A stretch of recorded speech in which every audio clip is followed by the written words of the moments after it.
तो नारद जी महाराज ने सत्कर्म किया। सत्कर्म क्या है? नारद जी महाराज ने वेद वेदांत घोषैश्च गीता पाठैर मुहुर्मुहु, बार बार वेद का उच्चारण किया, पाठ किया, बार बार गीता का, रामायण का पाठ किया। लेकिन थोड़ी देर के लिए ज्ञान वैराग्य को चेतना आई, लेकिन महाराज उसके बाद फिर भी वैसे ही हो गए। तो नारद जी महाराज ने फिर भगवान के नाम का उपदेश किया। ये भी सत्कर्म है। कलयुग केवल नाम आधारा, सुमिर सुमिर नर उतरे हूं पारा। कलयुग केवल हरि गुण गाहा, गावत नर पावै भव थाहा। कलयुग एक पुनीत प्रतापा, मानस पुण्य होए नहीं पापा। केनो पायेन लघुना, विष्णोर नाम सहस्रकम। पठ्यतेर पंडितेर नित्यम, श्रोतुमिच्छाम्यहम् प्रभो। आपदामपहर्तारं दातारं सर्वसंपदां, लोकाभिरामं श्रीरामं भूयो भूयो नमाम्यहम्। हे भक्ति महारानी, आप भगवान का स्मरण करो।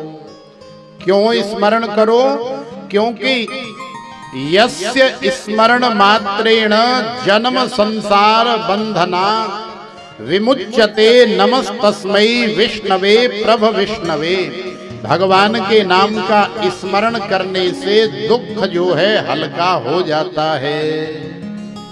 और फिर वो भगवान कहीं गए थोड़ी हैं, जिन्होंने कौरवों की उस कुत्सित सभा में, उस दूषित सभा में जब द्रौपदी की लाज खींची जा रही थी, तो भगवान ने, द्वारिकाधीश ने द्रौपदी की लाज बचाई।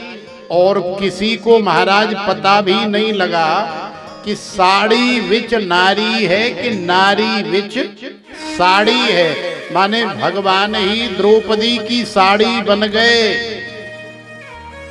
दुशासन साड़ी खींचते खींचते खींचते खींचते महाराज भवन भर गया, ढेर लग गए, दुशासन की भुजाएं भर गईं। और अब तो जो है पछाड़ खा करके बेहोश हो गया, धड़ाम करके जमीन पर गिर पड़ा, मुख से रक्त वमन कर गया, लेकिन द्रौपदी को निर्वस्त्र नहीं कर पाया। तो नारद जी महाराज ने कहा कि द्रौपदी च परित्राता, येन कौरव कस्मलात, पालिता गोप सुंदर्यः स कृष्णः क्वापि नो गतः। हे भक्ति महारानी, वो श्री कृष्ण, वो द्वारिकाधीश, वो गोविंद, वो गोपाल कहीं गए थोड़ी हैं, वो यही हैं, वो इसी वृंदावन में हैं। और भगवान ने तो भैया सौगंध भी खा रखी है। ब्रजवासियों का और भक्तों का प्रेम देख करके भगवान ने सौगंध खाई है, कसम खाई है कि वृंदावनम परित्यज्य पदे कम न गच्छति। मैं वृंदावन की भूमि को छोड़ करके एक कदम भी बाहर नहीं जाऊंगा। तो देखो, बांके बिहारी के रूप में, रमण बिहारी के रूप में, रास बिहारी के रूप में, मदन मोहन जी के रूप में राधा वल्लभ और राधा रमण जी के रूप में, न जाने कितने रूपों में हमारे ठाकुर जी सदा सर्वदा ब्रज में ही विराजमान रहते हैं, वृंदावन में ही विराजमान रहते हैं। एक कदम भी ब्रज भूमि से बाहर नहीं जाते। तो हे भक्ति महारानी, वृद्धा खेदय से बाले, अहो चिंता तुरा कथम। श्री कृष्ण चरणाम भोजम स्मर दुखम गमिष्यति। तुम भगवान का नाम लो, आंखें बंद करके उनका ध्यान करो, स्मरण करो, तुम्हारा दुख जो है हल्का हो जाएगा और धीरे धीरे सारे दुख का नाश हो जाएगा, अंत हो जाएगा। तो नारद जी महाराज ने भगवान के स्मरण का, भगवान के नाम की महिमा का उपदेश किया। भक्ति महारानी ने भगवान का स्मरण किया, नाम लिया। विपदो नैव विपदः संपदो नैव संपदः विपद विस्मरणं विष्णो संपन्नारायण स्मृति। तो नारद जी महाराज कह रहे हैं कि विपत्ति को विपत्ति नहीं कहते, संपत्ति को संपत्ति नहीं कहते, अपितु हमारी सबसे बड़ी विपत्ति तो वही है जब हम भगवान को भूल जाते हैं, जब हमें भगवान की याद नहीं आती। वही काल, वही समय हमारा सबसे बड़ा विपत्ति का काल है, वही समय हमारा सबसे खराब है और वही समय हमारा दुख का समय है।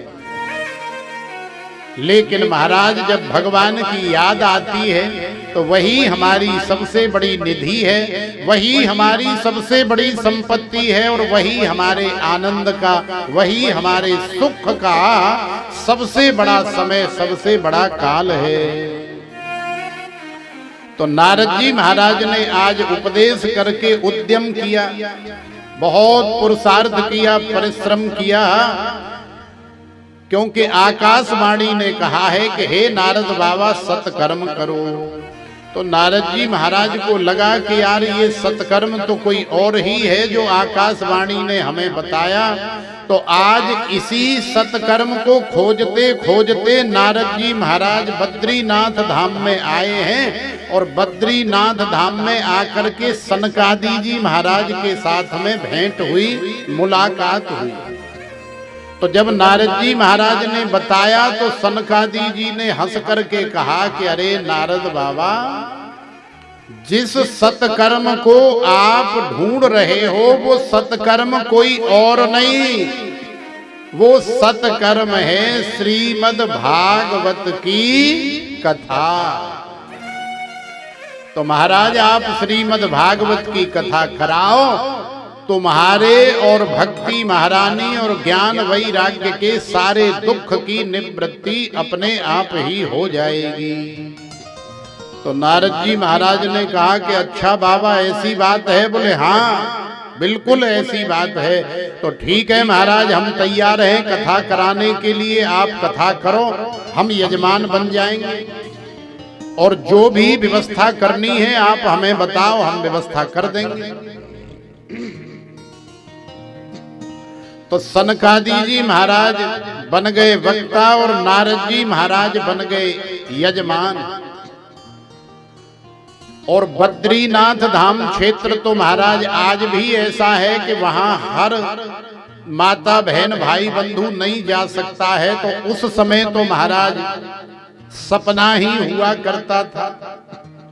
तो सनकादि जी महाराज ने फैसला किया कि भगवान की कथा, श्रीमद् भागवत की कथा ऐसी जगह होगी जहां सब लोग आराम से आ जाएं।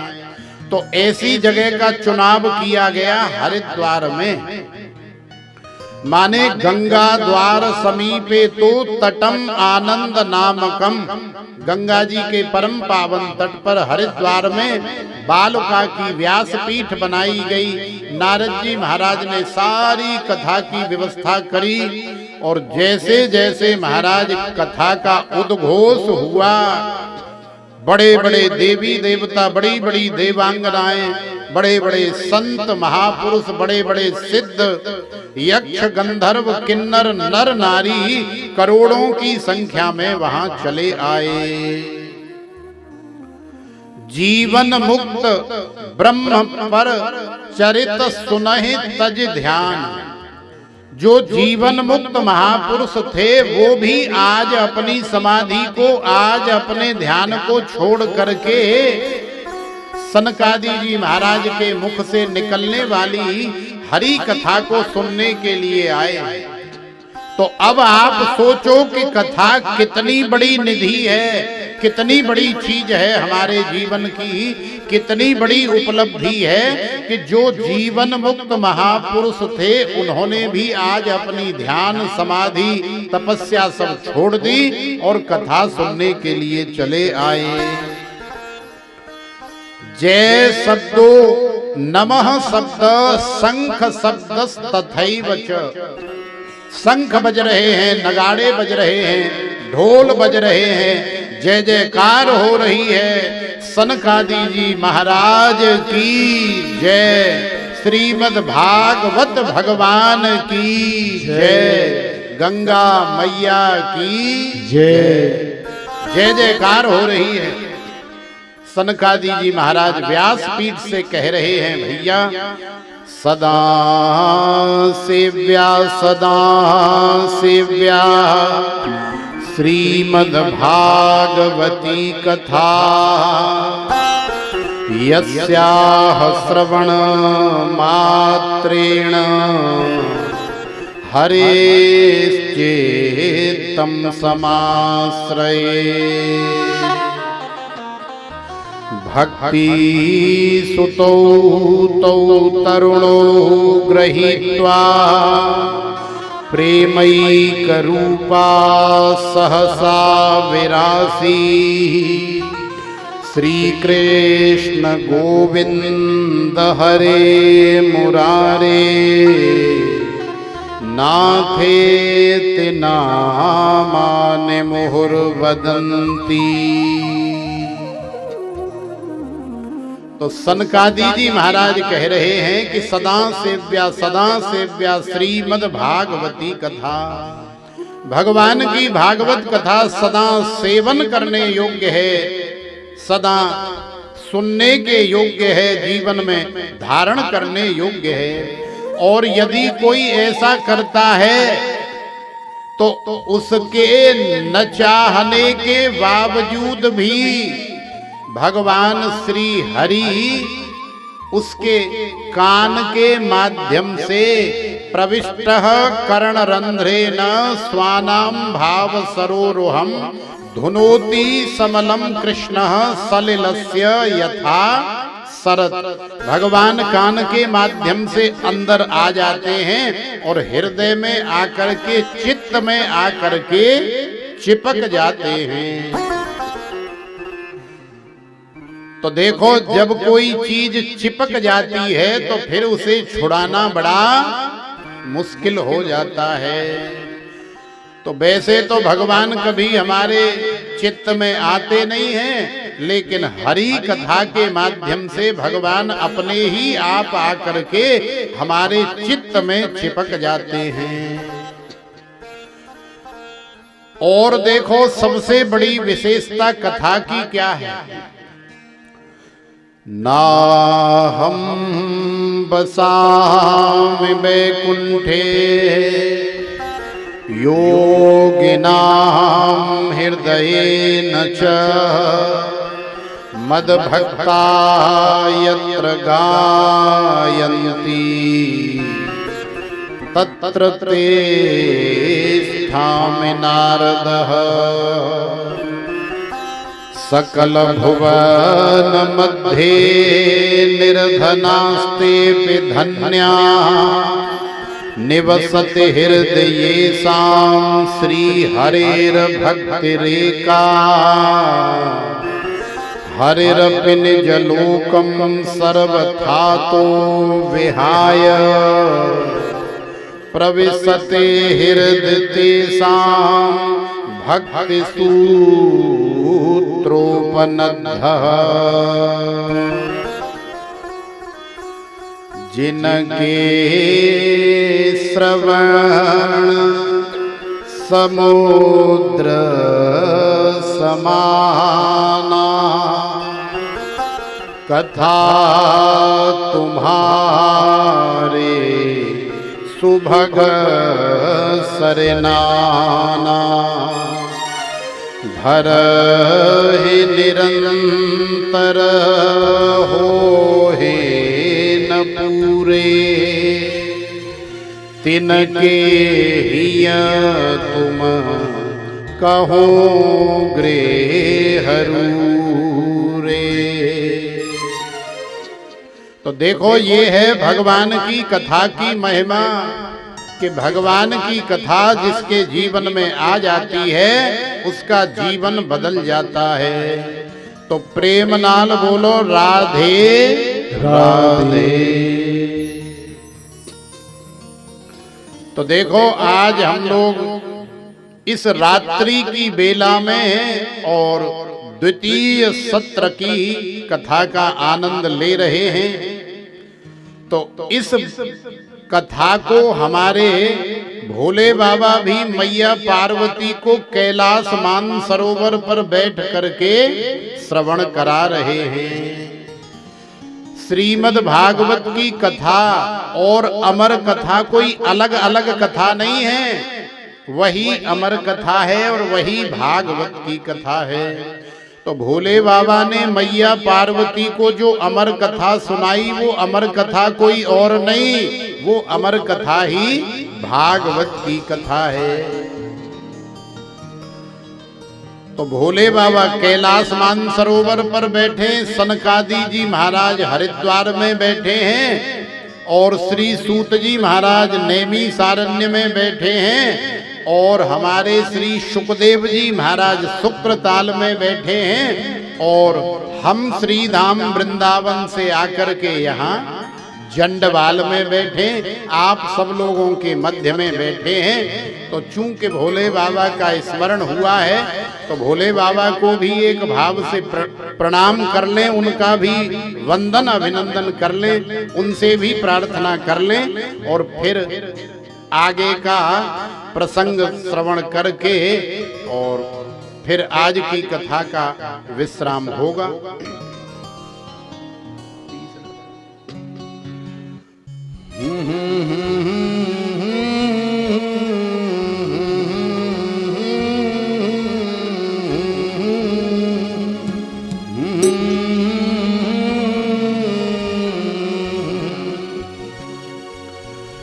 भोले बाबा बारात लेके आना हिमाचल वाले रोड पे, तोहे घोरा मिलेगी हर मोड़ पे। भोले बाबा बारात लेके आना हिमाचल वाले रोड पे, तोहे घोरा मिलेगी हर मोड़ पे। भोले बाबा बारात लेके आना हिमाचल वाले रोड पे, तोहे घोरा मिलेगी हर मोड़ पे। भोले बाबा बारात लेके आना हिमाचल वाले रोड पे, तोहे घोरा मिलेगी हर मोड़ पे। हमने कहा था भोले हल्दी लगा के आना, हमने कहा था भोले हल्दी लगा के आना, हमने कहा था भोले हल्दी लगा के आना, हमने कहा था भोले हल्दी लगा के आना। तुम भस्मी लगा के आए, शर्म नहीं आई, लाज नहीं आई, हिमाचल वाले रोड पे तोहे घोरा मिलेगी हर मोड़ पे। भोले बाबा बारात लेके आना हिमाचल वाले रोड पे, तोहे घोरा मिलेगी हर मोड़ पे। जय भोले।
था भोले घोड़ा लेके आना।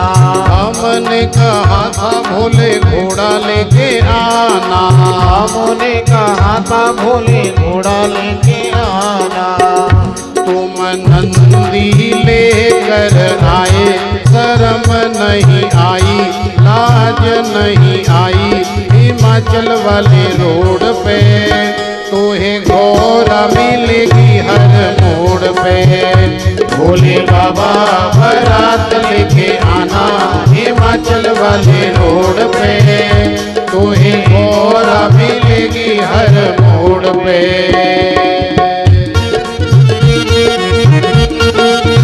जय भोले, बम बम भोले।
हमने कहा था बारात लेके आना। हमने कहा था बारात लेके आना। हमने कहा था बारात लेके आना। हमने कहा था बारात लेके आना। तुम भूतों को लेकर आए, शर्म नहीं आई, लाज नहीं आई। हिमाचल वाले रोड पे तोहे घोड़ा मिलेगी हर मोड़ पे। भोले बाबा बारात लेके आना। हिमाचल वाले रोड पे तोहे घोड़ा मिलेगी हर मोड़ पे।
हमने कहा था भोले सेरा बांध के आना। हमने कहा था भोले सेरा बांध के आना। हमने कहा था भोले सेरा बांध के आना। हमने कहा था भोले सेरा बांध के आना। तुम गंगा बहा कर आए, शर्म नहीं आई, लाज नहीं आई। हिमाचल वाले रोड पे तोहे घोड़ा मिलेगी हर मोड़ पे। भोले बाबा बारात लेके आना। हिमाचल वाले रोड पे तोहे घोड़ा मिलेगी हर मोड़ पे। भोले बाबा बारात लेके आना। हिमाचल वाले रोड पे तोहे घोड़ा मिलेगी हर मोड़ पे। भोले बाबा बारात लेके आना। हिमाचल वाले रोड पे तोहे घोड़ा मिलेगी हर मोड़ पे। भोले बाबा बारात लेके आना। हिमाचल वाले रोड पे तोहे घोड़ा मिलेगी हर मोड़ पे। तोहे घोड़ा मिलेगी हर मोड़ पे। तोहे घोड़ा मिलेगी हर मोड़ पे। गौरा मिलेगी हर मोड़ पे, तोहे गौरा मिलेगी हर मोड़ पे, तुम्हें गौरा मिलेगी हर मोड़ पे। जय जय श्री राधे श्याम। तो देखो भोले बाबा भी हमारी इस कथा में अवश्य आएंगे और जैसी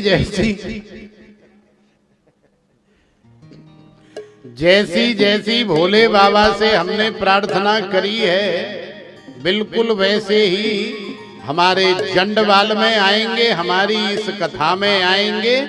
तो प्रेम से बोलो राधे राधे। तो देखो श्री सनकादि जी महाराज कथा कह रहे हैं और श्री नारद जी महाराज श्रोता भी हैं और यजमान भी हैं। तो आज भगवान की कथा को सुनकर के नारद जी महाराज बड़े गदगद हो रहे हैं और श्री नारद जी महाराज कह रहे हैं कि हे गुरुदेव, हम इतना तो जान गए कि जो जीते जी भगवान की कथा सुन लेता है या भगवान की कथा करा लेता है उसका जीवन जो है धन्य हो जाता है। लेकिन महाराज आप भी जानते हैं और हम भी जानते हैं, संसार में कुछ लोग ऐसे भी होते हैं कि जीवन में न कभी कथा कराते हैं और न कभी कथा भगवान की सुनते हैं, न कभी कोई दान धर्म करते हैं, न कभी कोई सत्कर्म करते हैं और ना ही कभी कोई पुण्य लाभ ले पाते हैं। और इसी संसार के चक्र में पड़ करके केवल संसार की वस्तुओं का, संसार के पदार्थों का संचय करते करते, इकट्ठे करते करते महाराज मर जाते हैं। समेटते समेटते जेठ भरते भरते चले जाते हैं। तो फिर ऐसे लोगों की महाराज क्या गति होती होगी। तो देखो ये जो कथाएं हैं ना, ये सब हमारे अपने जीवन के लिए हैं। ये जो नारद जी महाराज सनकादि जी महाराज से सवाल कर रहे हैं, प्रश्न कर रहे हैं, तो ऐसा मान लेना कि ये हमारे और तुम्हारे ही प्रश्न हैं। क्योंकि नारद जी महाराज का तो कल्याण हो चुका है, नारद जी महाराज तो देवर्षि हैं, लेकिन महाराज कल्याण हमें करना है, मंगल हमें करना है, इसलिए ये कथा हमारे लिए। तो नारद जी महाराज ने कहा कि महाराज फिर ऐसे लोगों की क्या गति होती होगी। तो सनकादि जी महाराज ने कहा कि ऐसे लोगों की तो एक ही गति होती है, कोई भूत बनता है, कोई प्रेत बनता है, कोई पिशाच बनता है, कोई जिंद बनता है, कोई ब्रह्म राक्षस बनता है, और यदि कोई माता बहन है तो कोई चुड़ैल बनती है, कोई डाकनी बनती है, कोई शाकनी बनती है, कोई पिशाचनी बनती है, कोई भूतनी बनती है। अच्छा महाराज, तो फिर इन भूत प्रेत पिशाचों का कल्याण भी संभव है।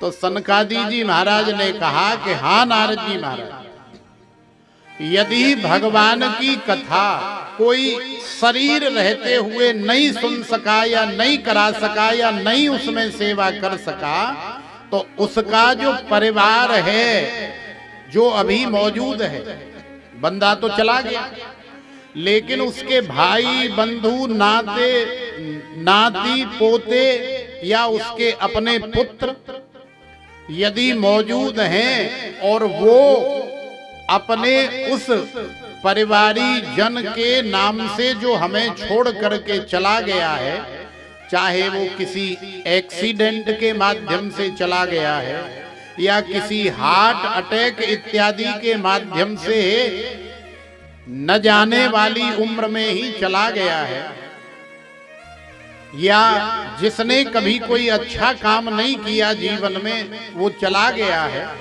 तो यदि हम चाहें कि हमारे उस जन का कल्याण हो जाए, उद्धार हो जाए, तो हमें उसके नाम से श्रीमद् भागवत कथा का मूल पारायण कराना चाहिए, उसके नाम से साप्ताहिक श्रीमद् भागवत की कथा का प्रवचन भी कराना चाहिए।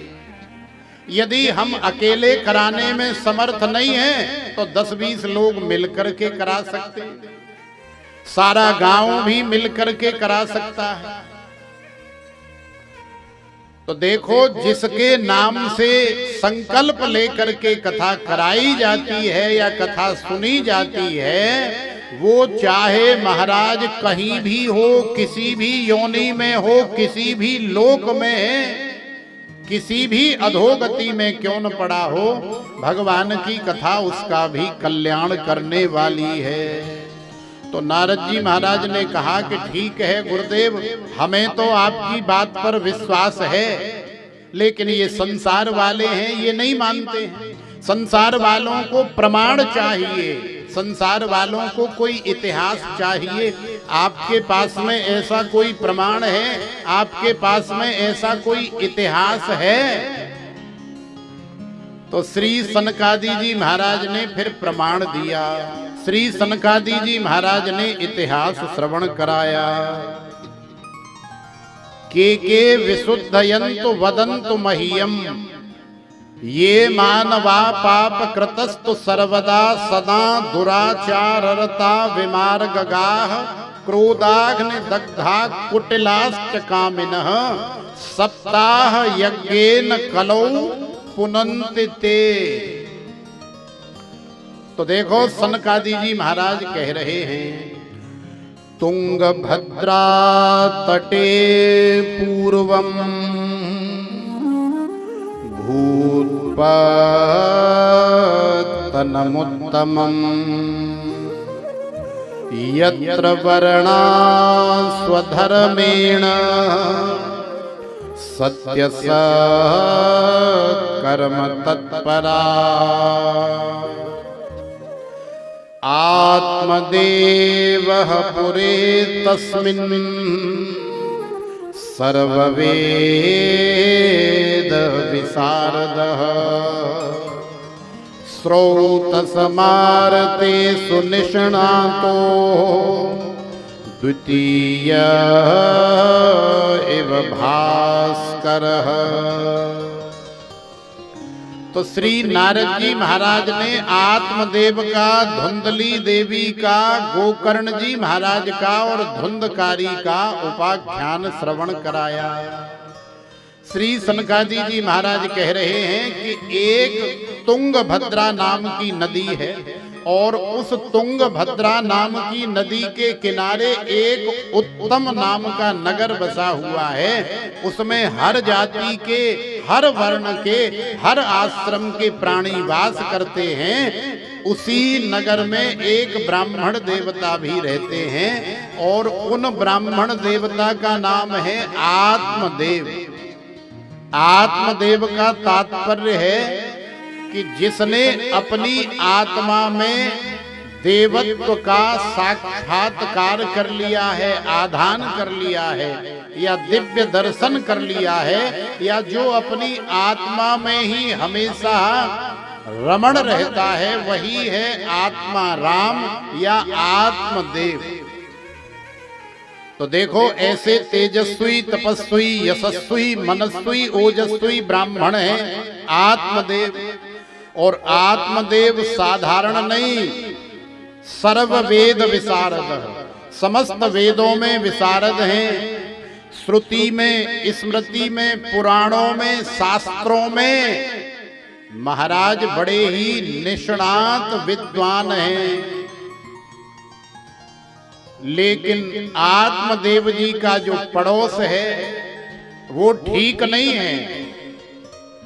तो देखो, पड़ोस तो महाराज संसार में किसी का भी ठीक नहीं होता है, लेकिन हमें हमारी बुद्धि के हिसाब से, हमें हमारे विवेक के हिसाब से जीना और रहना पड़ता है।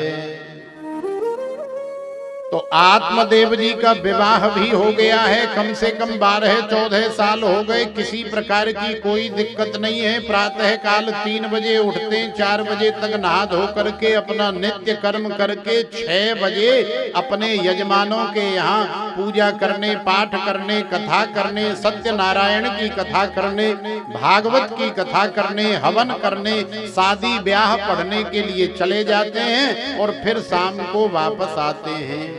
बड़े आनंद के साथ में जीवन यापन हो रहा है, धुंधली को भी कोई दिक्कत नहीं है। लेकिन आत्मदेव जी के घर में जब पड़ोसियों ने शांति देखी, आनंद देखा, सुख देखा, तो पड़ोसियों से रहा नहीं गया।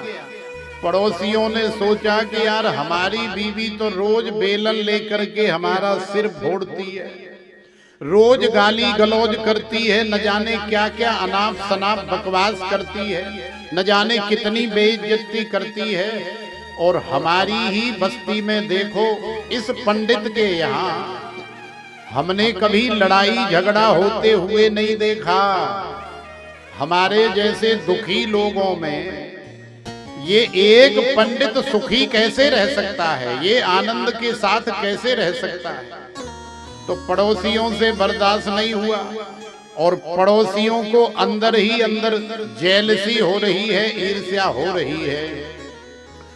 पड़ोसियों ने पंडित जी के घर में अशांति करने का प्लान तैयार किया और आज आत्मदेव जी अपने यजमानों के यहाँ से घर वापस आ रहे हैं तो रास्ते में ही मिल गए। पंडित जी महाराज राम राम। तो पंडित जी ने कहा, अरे आओ आओ मदन लाल जी, कैसे हो भैया? हाँ महाराज हम तो ठीक हैं, आप सुनाओ आप कैसे?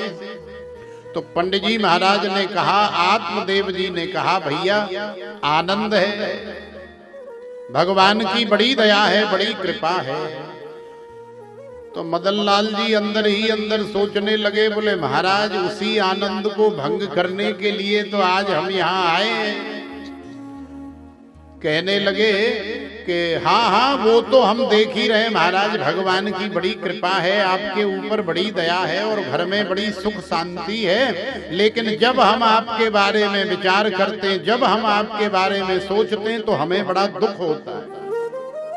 तो आत्मदेव जी ने कहा कि भैया जब हमारे बारे में सोचने से आपको दुख होता है, तकलीफ होती है, दर्द होता है, परेशानी होती है, वेदना होती है, कष्ट होता है, तो फिर आप हमारे बारे में सोचते क्यों हैं? आप हमारे बारे में मत सोचा करो, आप अपने बारे में सोचा करो। देखो यही संसार की विडंबना है। हम लोग अपने बारे में कभी नहीं सोचते कि हमारे अंदर कितने दोष हैं, कितने अवगुण हैं, हमारा जीवन कैसा है। हम कभी भी बैठ करके विचार नहीं करते।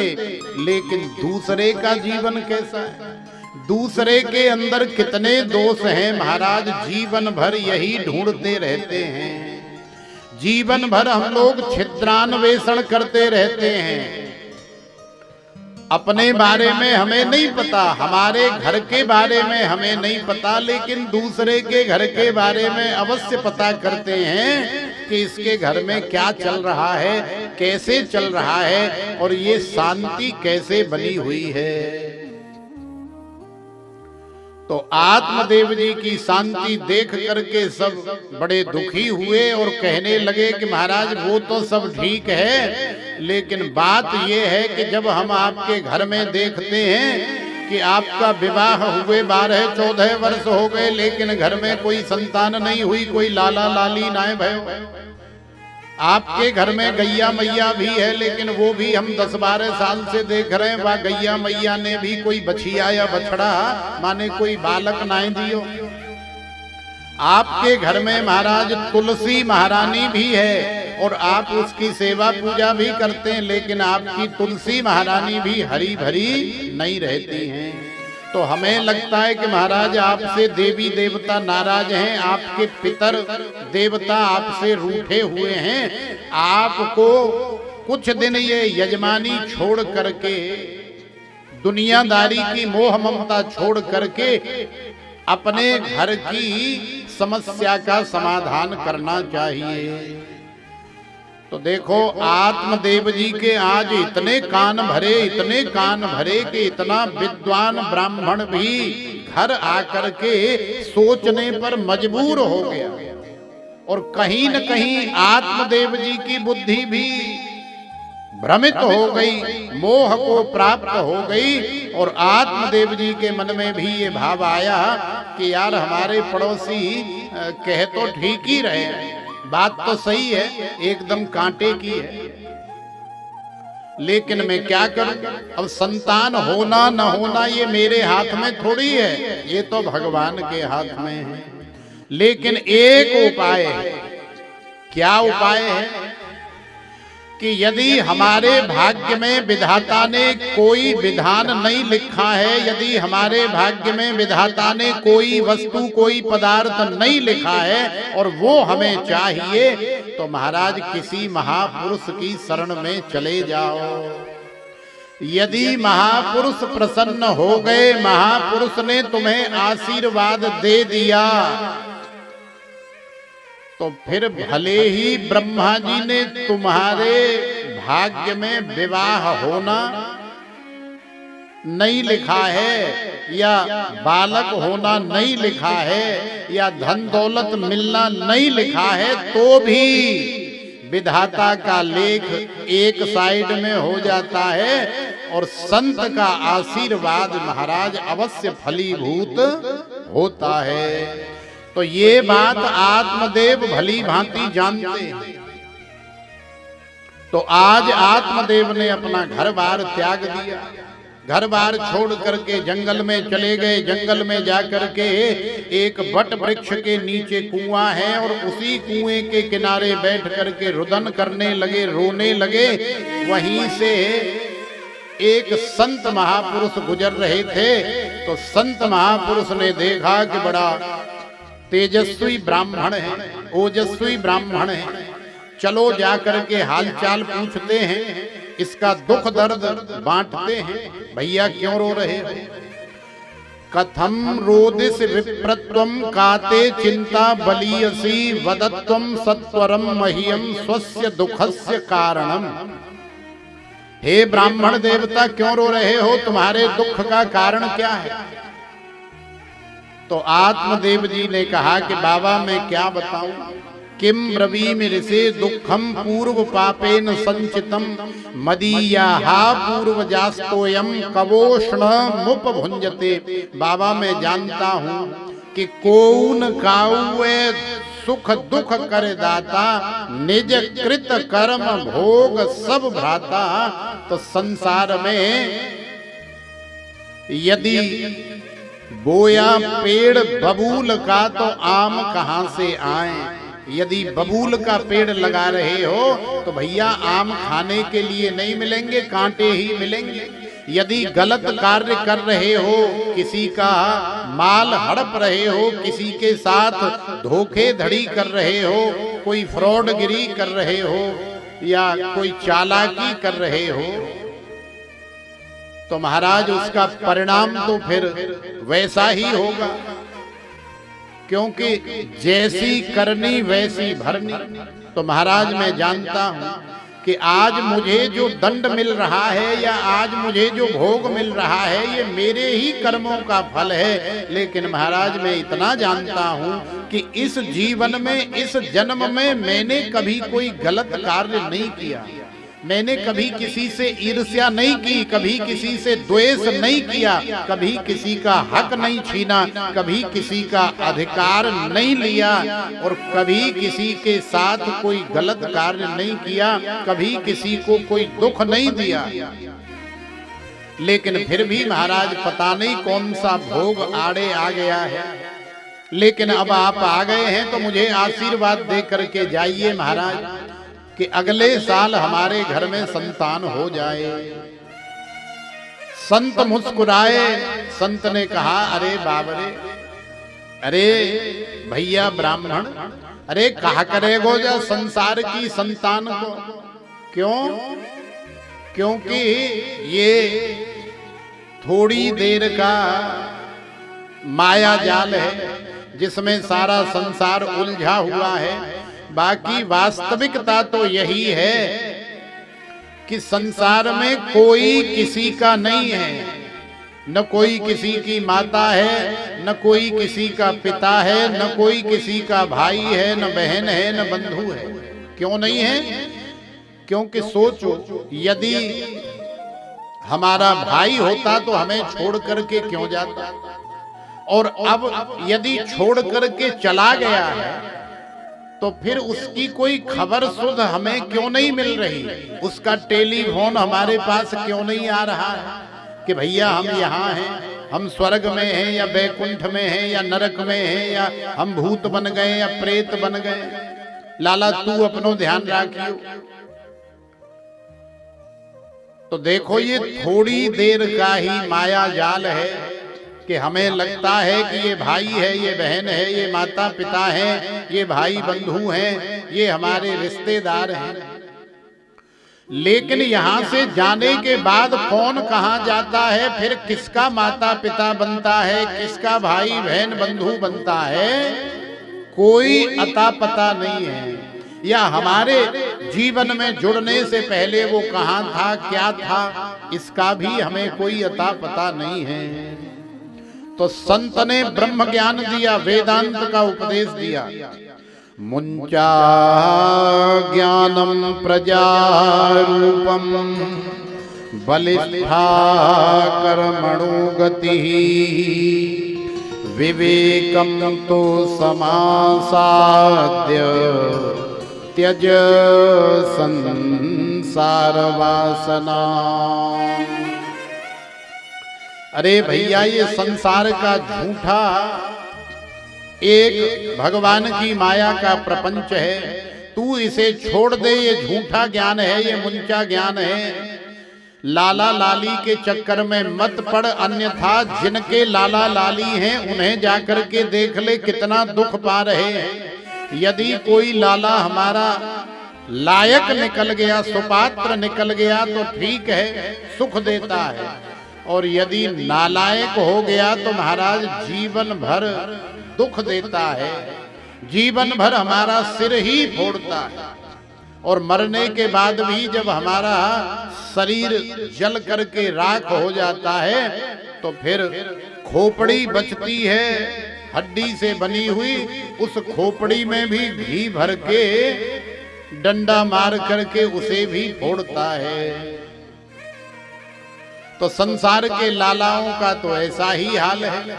और ज्यादा ही लाला चाहिए तो भैया वृंदावन चले जाओ, और वृंदावन जाकर के अपनी पसंद से, अपनी चॉइस से सुंदर, छोटे से छोटा, मीडियम से मीडियम और बड़े से बड़ा सुंदर लाला ले आओ। यदि वृंदावन वाले लाला को ले आओगे, अपने घर में लाड़ लड़ाओगे, सेवा पूजा करोगे, भोग लगाओगे, तो ये वृंदावन वाला लाला तो इस जन्म में भी तुम्हें सुख देगा, आनंद देगा, और फिर जन्म जन्मांतर तुम्हारा साथ भी देगा। तो यदि किसी माता बहन के पास लाला नहीं है तो वो ज्यादा दुखी न होवे। और यदि भगवान नेचुरल प्रकृति प्रदत्त हमें प्रदान कर दें, दे दें, तो खुशी से लाली हो तो अच्छा है, लाला हो तो अच्छा है। हमें कभी भी दुखी नहीं होना चाहिए। तो संत ने वेदांत का ज्ञान दिया। तो देखो, अब लाला के नाम से हमें याद आया कि हम भी वृंदावन से बड़े सुंदर सुंदर लाला लेकर के आए हैं। यदि किसी माता बहन भाई बंधु को लाला चाहिए, या लाला से लाड़ लड़ाना है, या लाला की सेवा पूजा करनी है, तो कल से जो सबसे पीछे टेबल लगी है वहां हम 2-4 लाला रख देंगे, और वहां जो हमारे भाई बंधु बैठते हैं उनसे आप जिसे भी लाला चाहिए वो ले सकती हैं। यही लाला वास्तव में हमारा जीवन सफल बनाएगा। तो प्रेम से बोलो राधे राधे। तो आत्मदेव जी ने संत जी को धमकी दे दी कि महाराज मुझे आशीर्वाद दे दो, नहीं तो मैं आपके सामने ही सिर फोड़ करके मर जाऊंगा। संत ने झोली में हाथ डाला, झोली के अंदर से एक सेब का फल निकाला, आत्मदेव जी को दे दिया और कहा कि जाओ जा करके अपनी ही भार्या को खिलाओ। आत्मदेव जी उस फल को लेकर के घर आए, धुंधली को दिया, लेकिन धुंधली का तो भैया नाम ही ऐसा है, अनेकों प्रकार की विकृति धुंधली की बुद्धि में भरी हुई है। तो धुंधली ने तर्क किया, वितर्क किया, कुतर्क किया, लेकिन वो फल नहीं खाया। लेकिन उस फल की परीक्षा लेने के लिए कि फल खाने से या किसी संत के दिए हुए प्रसाद से कहीं लाला होता है, गैया मैया को खिला दिया। तो श्री सनकादि जी महाराज कह रहे हैं कि कियत कालेन तौ जातौ तरुणौ तनया बुभौ गोकर्णः पंडितो ज्ञानी धुंधकारी महाखलः। समय आने पर गैया मैया ने एक सुंदर से बालक को जन्म दिया। बालक का शरीर तो नर शरीर है, मानव शरीर है, लेकिन बालक के कान जो है गैया मैया वाले हैं। तो आत्मदेव जी ने जब देखा तो आत्मदेव जी ने उसका नाम रख दिया है गोकर्ण, क्योंकि गैया मैया के कान हैं, इसलिए गोकर्ण जी महाराज हो गए। और इधर धुंधली ने आनन फानन में अपनी सहेली से एक लाला खरीद लिया रुपए पैसे दे करके, तो उस लाला का नाम रख दिया है धुंधकारी। तो यथा नाम तथा गुण, तो धुंधकारी ने महाराज धुंध मचाना शुरू किया।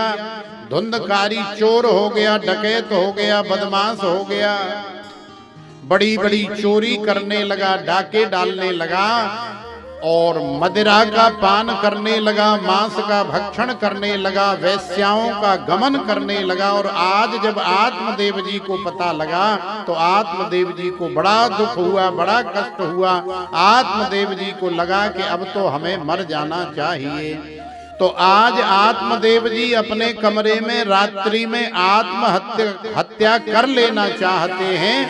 इतनी देर में गोकर्ण जी महाराज आ गए। बोलिए गोकर्ण जी महाराज की जय।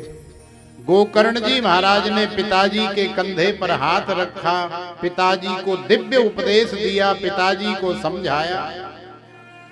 अरे पिताजी, आप उस नालायक धुंधकारी के लिए आत्महत्या करने जा रहे हैं, अपने आप को मारने जा रहे हैं, ऐसा न करें। क्योंकि धुंधकारी यदि कोई गलत कार्य कर रहा है, गलत रास्ते पर चल रहा है, तो उसका फल उसे अवश्य मिलेगा, उसका दंड उसे अवश्य मिलेगा। क्यों मिलेगा? क्योंकि यही सृष्टि का विधान है, नियम है। अवश्यमेव भोक्तव्यम कृतम कर्म शुभाशुभम, ये विधान है। जो जैसा करेगा उसे वैसा ही फल भोगने को मिलेगा। तो बेटा मैं क्या करूं?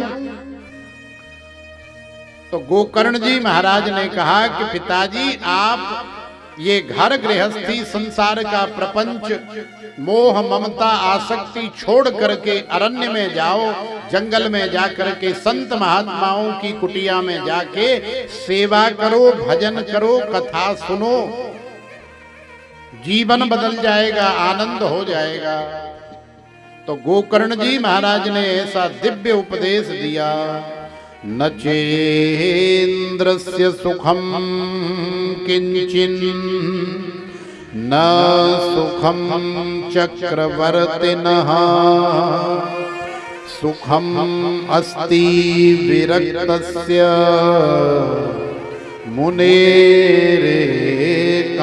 मुनेरेकान्तजीविनः देहे स्थिमा सरुधिरे भिमतिं त्यजत्वं जाया सुता दिशु सदा ममता विमुञ्च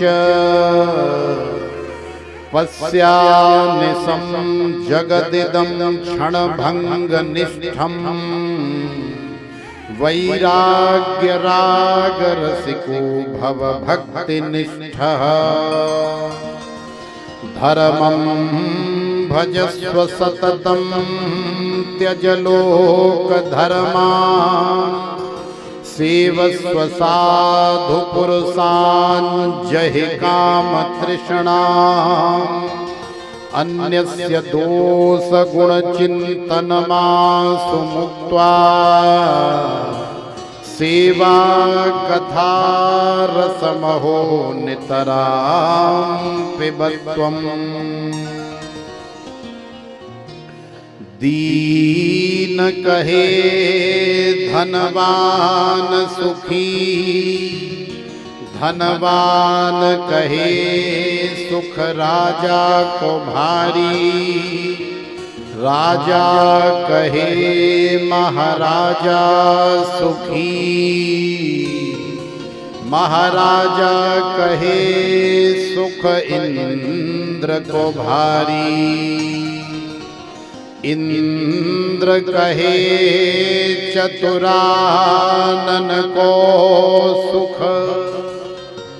ब्रह्मा कहे सुख विष्णु को भारी और तुलसीदास विचार कहे हरि भजन बिना सब जीव दुखारी। तो देखो वास्तव में सुख शांति और आनंद तो केवल भगवान के भजन में ही है। आज आत्मदेव जी को आत्मबोध हो गया, ज्ञान हो गया, घर गृहस्थी संसार छोड़ करके जंगल में गए, संतों की कुटिया में जाकर के झाड़ू लगाई, पोंछा लगाया, भोजन बनाया, संतों के चरण दबाए, सत्संग किया, सुमिरन किया, कथाओं का श्रवण किया और रात्रि में महाराज श्रीमद् भागवत के 10वें स्कंध का पाठ किया। ऐसा करते करते संपूर्ण जीवन व्यतीत हो गया और आज आनंद की बात ये है कि आत्मदेव जी महाराज का कल्याण हो गया। आत्मदेव जी महाराज भगवान के धाम में चले गए, गोकर्ण जी महाराज गंगा सागर में चले गए। धुंधकारी को वेश्याओं ने मार डाला और धुंधकारी भूत बन गया, प्रेत बन गया। जब गोकर्ण जी महाराज को पता लगा तो 12 वर्ष बाद जब अपने उत्तम नगर ग्राम में वापस आए और धुंधकारी उन्हें छाया के रूप में दिखा तो समझ गए कि धुंधकारी का कल्याण नहीं हुआ। तो भुवन भास्कर भगवान सूर्य नारायण से प्रार्थना करी तो सूर्य नारायण भगवान ने कहा कि श्रीमद् भागवतम शास्त्रम सप्ताहम वाचनम कुरु।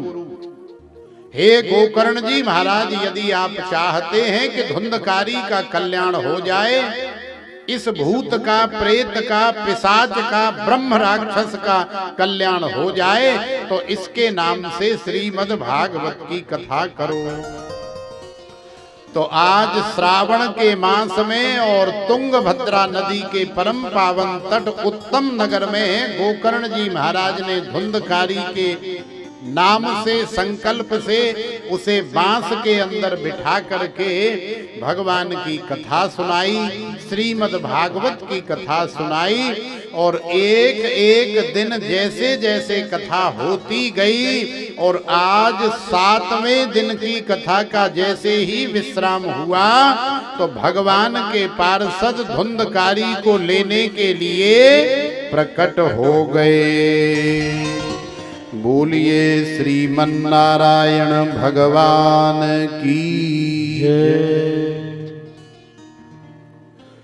और देखो दिव्य रूप धरो जातस तुलसी दाम मंडितः पीतवासा घन श्यामो मुकुटी कुंडलान्वितः।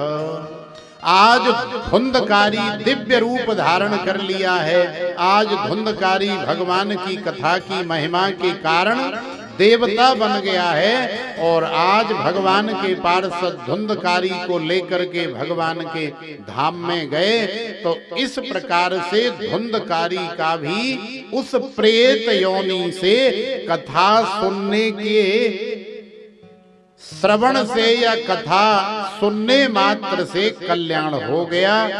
तो आज प्रथम दिवस की द्वितीय सत्र की कथा को हम लोग यहीं विश्राम करेंगे, लेकिन एक सुंदर सा भाव आनंद लेते हुए और फिर हम लोग अपने अपने घर जाएंगे। और कल जैसा कि आपको पता है कि 12 बजे से 4 बजे तक कथा का समय है, दिन में है, तो आप सब लोग समय से आएं और फिर समय से ही घर जाएं। तो आइए, बड़ा सुंदर सा भाव, बनवारी तेरे प्यार ने या बनवारी तेरी यारी ने दीवाना बना दिया।